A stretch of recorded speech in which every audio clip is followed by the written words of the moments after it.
Unions build roads, bridges, and buildings, yes. But with training and apprenticeship programs, unions build much more. A safer community, careers without crushing debt, and a route to rebuild the American middle class. Unions build the future.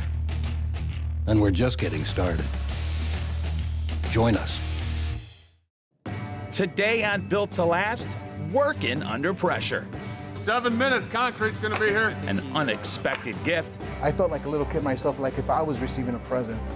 And Queens of the Green. Put down your shillelagh and pick up a hammer. It's time for Built to Last.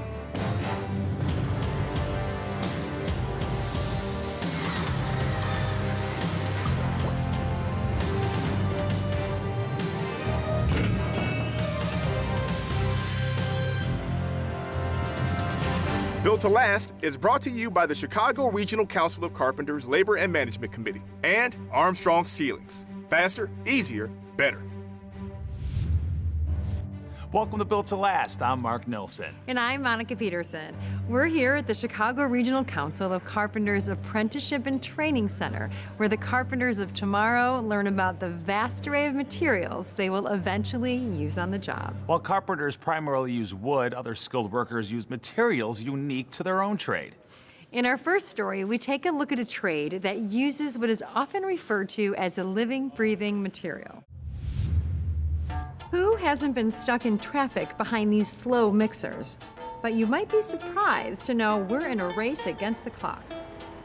Wood, you cut it and it doesn't change, right? You are making the changes in the... We work with a live product, and it changes every minute, and there's no guarantee that each load is gonna be the same. There's all types of concrete, road, floors, buildings, walls. When concrete's on the ground, it's the boss. You work with a live product, and it tells you when you're gonna eat and when you're gonna go home. You never know, sometimes the mixes are off, sometimes it's too soupy. You have to be aware of the weather, temperature. It's changing factors like that change the factors on the job site. But it's concrete's immutable qualities that make it such a popular construction material. So, just what is concrete? Concrete, it's a mixture of sand, rock, water, and cement. Cement being the binder, the glue. Once you add the water, you start a chemical reaction that will harden and cure. But there is a limited period of time when you can mold and shape it. Evidence of concrete in construction predates the Egyptians. But everything changed when the Romans developed a cement made of limestone and volcanic ash that could cure underwater. Their surviving buildings, roads, and infrastructure are a testament to its strength. Skip ahead to Leeds, England in 1824, when Joseph Aspdin ground bricks of fired clay and lime to produce the first Portland cement. The binder used in the massive concrete constructions of the WPA and the PWA. Over time, the mixes have multiplied and specialized, but one thing remains the same. The truck shows up and it's put on the ground and it hits the air and the ground. That's when the chemical reaction starts. You have only a certain amount of time to be able to get it down, finish it, edge it, join it, broom it before it gets hard. You better be fast. When you're a beginner and you're pouring it, you have no idea what's going on.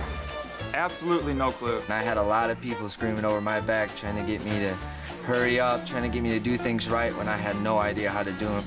So the job site isn't always the best place to hone your skills. You don't have much time to learn when you're out there. That's why it's good to have an apprenticeship class. So that they have the basic knowledge of what they need to know and things like that. So when they step out into the field, they're not standing there looking for someone to direct them at every moment of the day.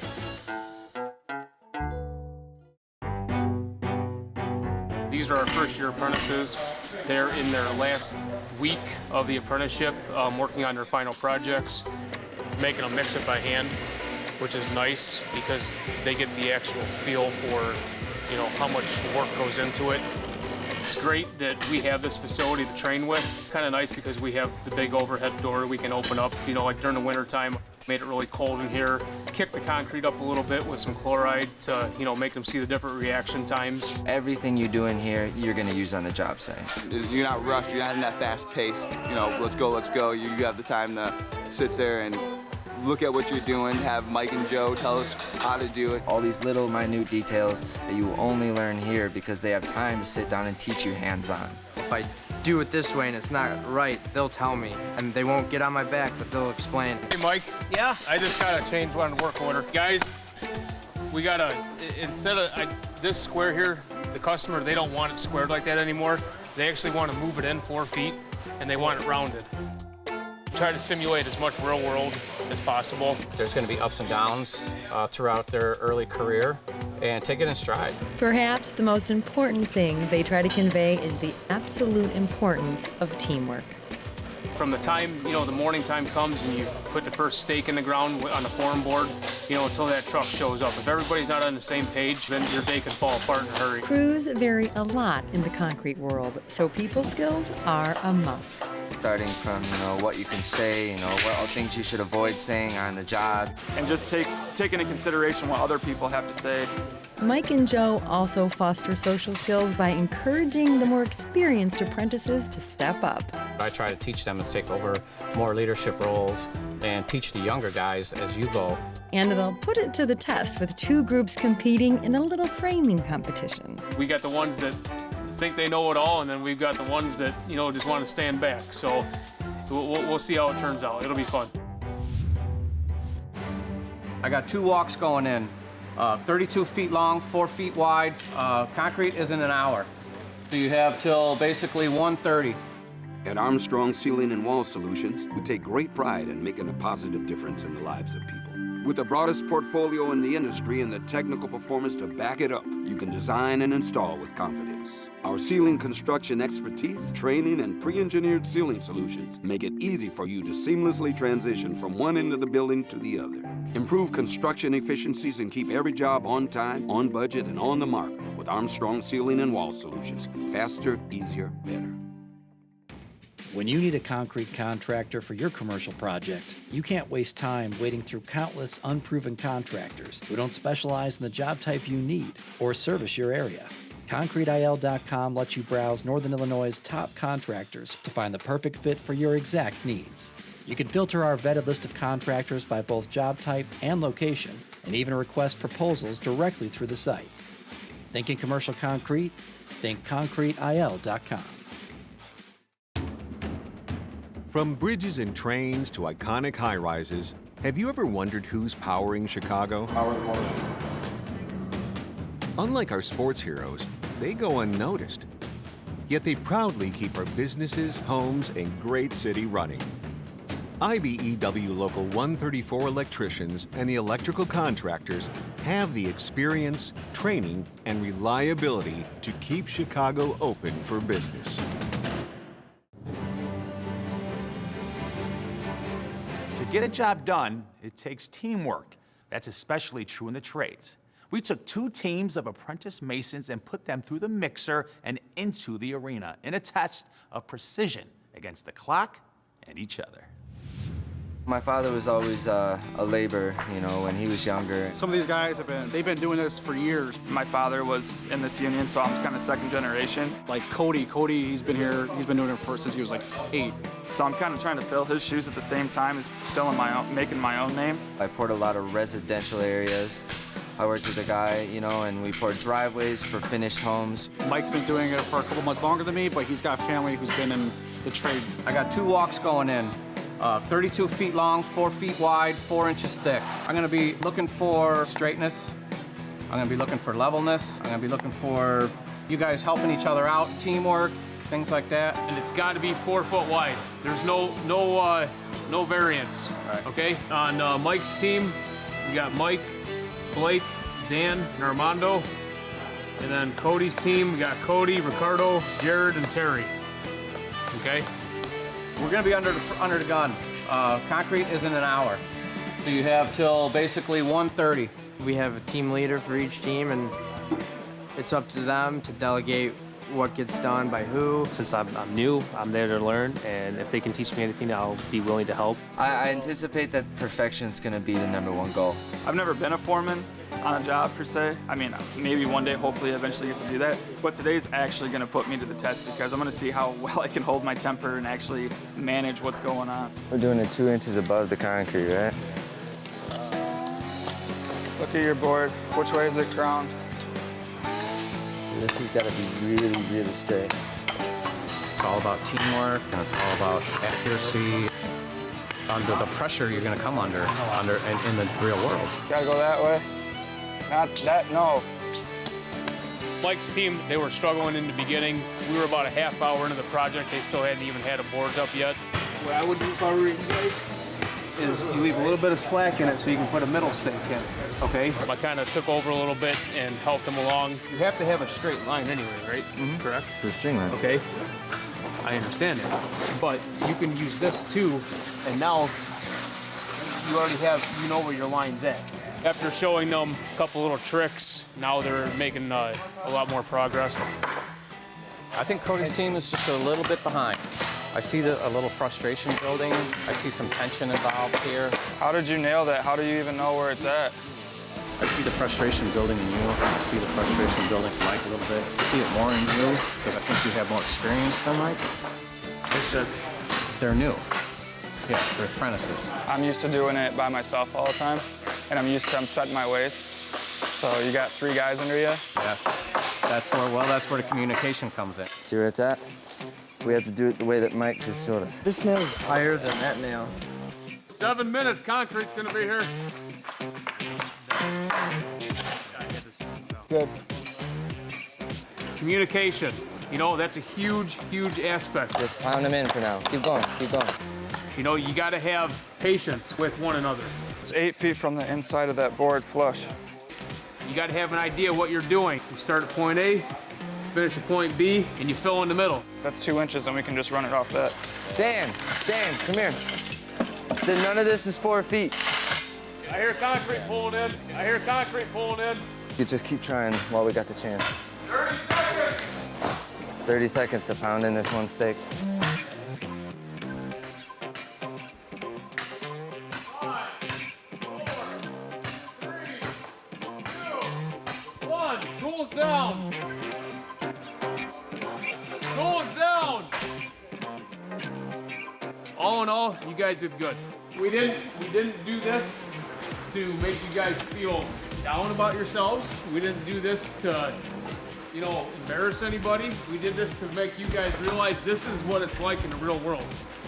You guys were under real world circumstances today. Now you guys know what we're talking about. And I have a very different outlook on foremen and bosses now after this. There wasn't a single person on my team that has ever framed before, you know, so I had to go and dig and, you know, and really get in between each person and show them exactly how to do and what to do. It's just everybody's at such a different experience level, and being that man in charge when you have guys under you, it really gets to you. They all took on their own role in the end, and they did take on a lot. This is what it's gonna be like for you guys each and every day. You guys are gonna go to work in the morning, you're gonna have a foreman, and you're gonna have a crew of guys that hopefully over time you guys build that relationship with. A lot of you guys are gonna go to work in a couple of weeks, and you're gonna look around and you're not gonna know anybody there. So take this with you, you know, and build from it and learn from it, okay? Use of concrete dates back to southern Syria and northern Jordan around 6500 BC. We have 2 more stations, okay? Yeah, question? Is this like a competition? Okay. Life is a competition. Keeping restaurants and hotels up to date with the latest design trends is a constant challenge. Finding qualified contractors isn't at finishingchicago.com. We work with top designers and general contractors who use the latest painting, drywall finishing, and wall covering techniques in Chicagoland's premier hotels and restaurants. The hospitality industry relies on finishingchicago.com as its free resource to find quality finishing contractors. For a great finish, start with finishingchicago.com. 24/7, IBEW Local 9 linemen are there protecting you and your family. From the moment you wake up with a power in your home, on your way to work, lighting the way and easing congestion, plus keeping you safe with traffic lights and cameras. So the next time you're at a stoplight, pass under a power line, or just pull into your brightly lit neighborhood, think of your friends at IBEW Local 9. We'll continue to light the way for you. Meet us online at IBEW9.org. When a Chicago public high school won a national contest to upgrade its athletic facilities, nobody knew that it would also give its students a lift up to a potential career in the skilled trades. I would just like to say welcome to Michelle Clark, where it's always a great day. A great day to be an Eagle. Take your hoodie off before you enter the class. This was a middle school at first, so a lot of things were geared toward like 6th, 7th, 8th graders. When it became a high school, there were still things kind of on a 6th, 7th grade level, and the kids were on a grown adult level. Athletics and sports and those things are losing funding just like everything else. We started making do with having them run outside around the building, run through the building, doing push-ups on their own and things like that. Bodybuilding.com's Lift Life Foundation is a nonprofit 501c3 organization based out of Boise, Idaho. Our mission is to find underfunded and neglected high school weight rooms from across the country, go in and completely transform them into state-of-the-art training facilities, and we do it all for free. We were in some bad shape. And if we were in church, all you guys would say, amen. There was this call out to schools saying, why don't you do a video? There might be someone who will give you guys a new weight room. We sent it in right under the gun because we kept saying, what should we do? Are we sure this takes the good? Our weight room is not in the best of condition, but we do what we can to get the job done. We went through Lift Life Foundation and saw like some of the before and afters, and I remember saying to him, if you could just give us one of the befores. That's how bad I was, but we'll take a before. The facilities director for Chicago Public Schools put us in touch with a couple of the different local unions. We got a phone call from Pat Noonan. He's a business representative for Local 1185. He called me up and he said, listen, there's this project in your area where we need some volunteers. The carpenters, when they came in, we talked a little bit, and they looked around, and I was like, okay, here's my vision. Knock these walls down. How do we move this stuff around? What else can we do? We had 2 separate rooms that were divided by a concrete cinder block wall. The door that was installed there was just a big brick opening. We had to reframe that, drywall it, and install a new door. There was a lot of moving parts, a lot of volunteers, and thanks to them, that made it possible. 5, 4, 3, 2, 1. When the kids first come in here, that's the best part of this entire process. We went from having 2 workout machines to like 7 in this room right now. Oh yeah, it's too late. I need another 45 on it. It's too late. I felt like a little kid myself, like if I was receiving a present, just to see them how happy they were. It's amazing. I really appreciate this. Good, shows that people actually care. What hit home actually with this project is I'm a product of CPS. So I got to see myself in a lot of these kids.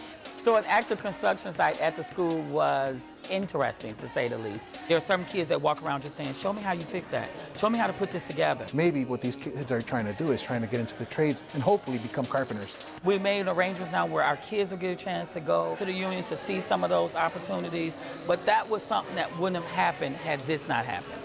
There's some people that will come to your school and do what they got to do and leave. They came and said, so now we're doing this for your kids. What else can we do for them?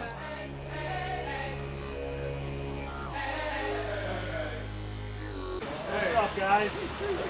Take Principal Charles on today? Yeah. See who can pound hammers. You guys can go in there so you don't have to freeze out here. We picked the seniors because they're so close to graduating, because now they're at the point where they got to make some decisions. 1, 2, 3, 4, 5, 6, 7, 8, 9, 10. I'm so excited about this opportunity, especially for those that love working with their hands, love tinkering, have an imaginative mind on building. This is going to be great for them. Yeah, question? Is this like a competition? Okay. Life is a competition. Come on over here. A lot of people think that the only way to be successful is to go to college. A lot of people think that, and so they tell their kids that, they're told that at school. A lot of people do not understand what the trades have to offer. Right? This is the piece of paper where you're going to put your measurements on. So if measurement number 1 goes from the outside, see where the arrows go, to the end of the piece of wood. When I first, I'm thinking we was just gonna learn something about it or get like a presentation like we did. But then we came down here and then we started working as like groups and stuff. Folks, no cutting without gloves. What's that? Wait till you're ready. This is called a jab saw. So I'm gonna twist while I'm getting it down in there. We bring people here for hands-on demonstrations. Make a mark, especially hands-on that has some basics to it. Measuring. Yeah, actually finding the measurements on the little board, that was real nice. That was amazing. So I'm gonna butt into that and measure all the way to here. You gotta cut like this rectangle out to match perfectly on this little plank that they had. First you measure 2 5/8, now you're measuring 5. It's like right here. You got to make sure that this and the bottom are on the edge. And we find that some kids have already used tools. The hammer's got to go down on the plywood. You use that for leverage. But most of them haven't. They are not used to it. And then I'm going to bring it up. Let the hammer do the work. The thing I liked the most here was nailing into the wall. Ready? I already got my start. Set, go.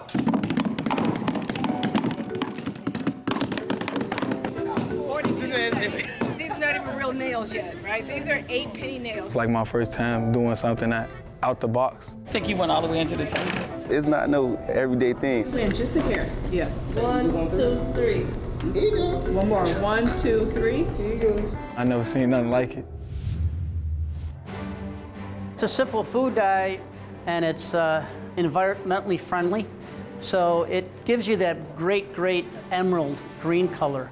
When you have plumbing issues in your home, it can disrupt your whole routine. At Plumbers 911, we connect you with a highly experienced plumber in 5 minutes or less. We call it our 5-minute promise. All of our expert plumbers are highly trained, background checked, licensed, and insured, so you can feel confident that your job will be done right the first time. Our phones are open 24/7 to help solve your problem, day or night, at 1-833-PLUM-911. Plumbers 911, your plumbing connection. We are DeWalt. We're the ones who grind it out. The ones using materials from all over the world to build the things that build America, right here in America. And there's no place we'd rather be. Land of the free, tools of the brave. This is a team. It's made up of different players, positions, skills, talented, sure, but on their own? Because every team needs a coach, someone who makes things work together. That's how Lesset works. We're coaches in the construction industry, bringing together laborers and management, unions and contractor associations. Our work leads to safer, stronger construction, which is a win for us all.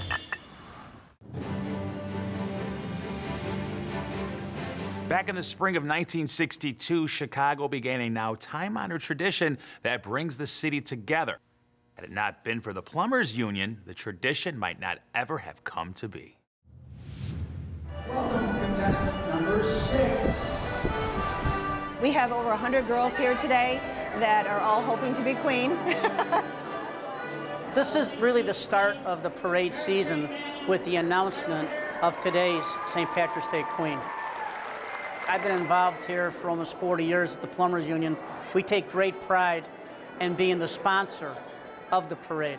We have all of these former queens and former court members here, and it's just an exciting day for them to just kind of involve themselves in the Irish traditions.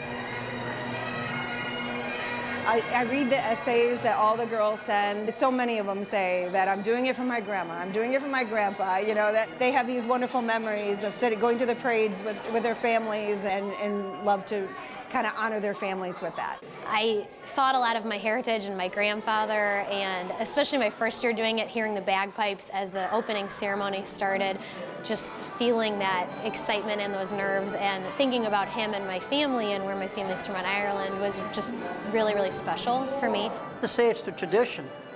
The business manager back in the 1956 was Stephen M. Bailey, and his boyhood friend was Mayor Daley. Stephen M. Bailey got the idea to dye the river. And how did they find that emerald green color? They found it on one of our plumbers' overhauls. They were testing for a sewer leak. When you're running that dye through the pipe, if you see it come out on the ground, you know you have a broken sewer line. It's a simple food dye, and it's environmentally friendly. So it gives you that great emerald green color, tied in perfect with the Irish. You can never forget that experience, especially the first time you see it. It is so cool. Whoever wins this year, you're gonna have the best year ever. I wish them the best of luck, and I'm so happy and honored to whoever is chosen and selected this year to be welcomed into kind of this sisterhood. Two ladies standing together. Next one I announce you, the queen is number 9. I went about it as I thought I should and was myself. It's surreal. The girls that I did it with last year are absolutely awesome, and to see Mary Kate, the former queen, approach me with this stuff, I was like, oh my gosh. It means a lot to me. Personally, I just am very into tradition, so is my family. My grandfather, a Local 9 member, was from County Monaghan. To see that tradition stay so alive in this great city. Everyone just gets to let loose and gets to show their personality inside of the camera. This is just everything, honestly. I know, look at the horsies.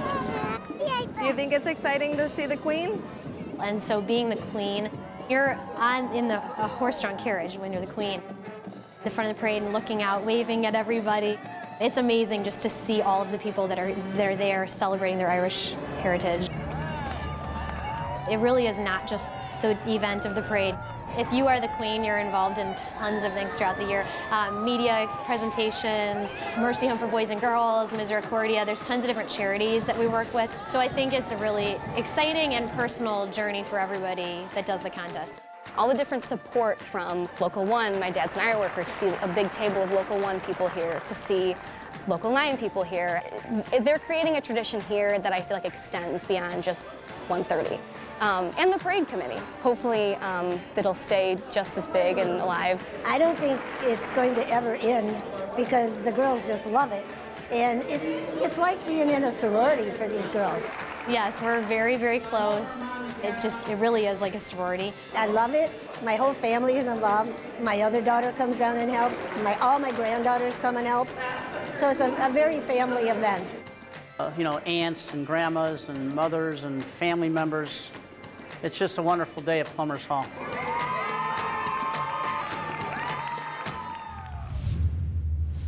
That's all for this episode of Built to Last.